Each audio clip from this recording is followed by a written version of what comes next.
Today we are unboxing the brand new TP-Link professional grade VIGI surveillance camera. This is model number VIGI C540, and this is the 4mm lens version. I think there's a few options there. And it is PoE, and it has pan and tilt. It has speaker and microphone built in, IP66 water resistance, onboard SD card storage, two-way audio. This is, I believe, brand spanking new to the North American market. Let's see what we have in the box.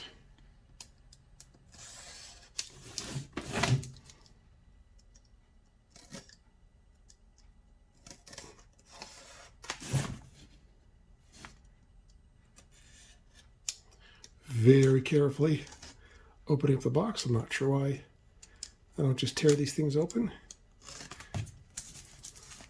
But it tore anyway.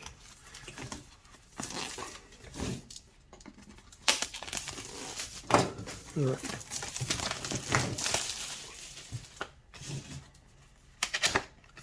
Nice color retail packaging. Not too common for commercial grade cameras. Okay, so we've got the quick start guide. We've got license notice. We've got, this would be a sticker, a template sticker for drilling your screw holes. Styrofoam packaging. We have the camera itself. Does it come with an injector? Nope. A lot of the TP-Link access points come with PoE injectors. This does not. Doesn't matter. I don't need it because I've got lots of ports on my PoE switch. We've got mounting screws. We have the outdoor waterproof connector. And the camera itself. Ta-da! There it is. It feels, I mean, it's plastic. Of course, most commercial grade cameras have metal housing.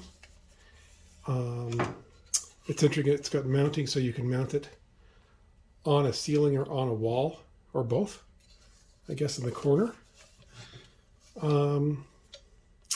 It would have been nice if there was room to tuck this wire in once you have the PoE connected into this cavity. This cavity could have been a bit bigger.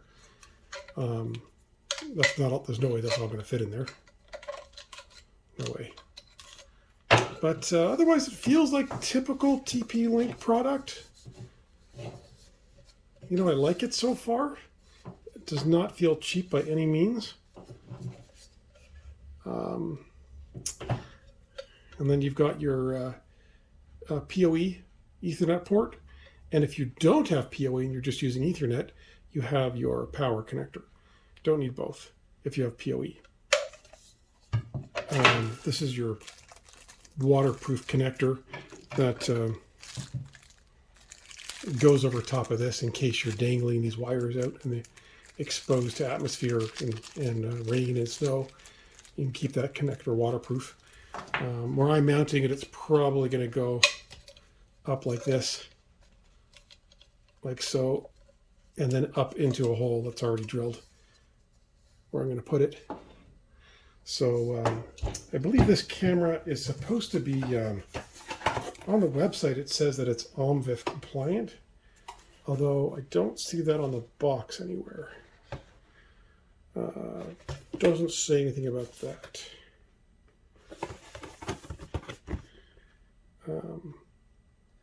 There's your mounting positions.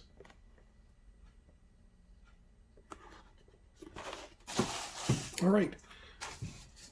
There'll be a video coming up where I'm going to connect it up and test it out. As always, if you have any questions or comments, please leave them below. Always, if you feel that you've got something out of the video, please feel free to like and or subscribe. And I'll see you in the next video.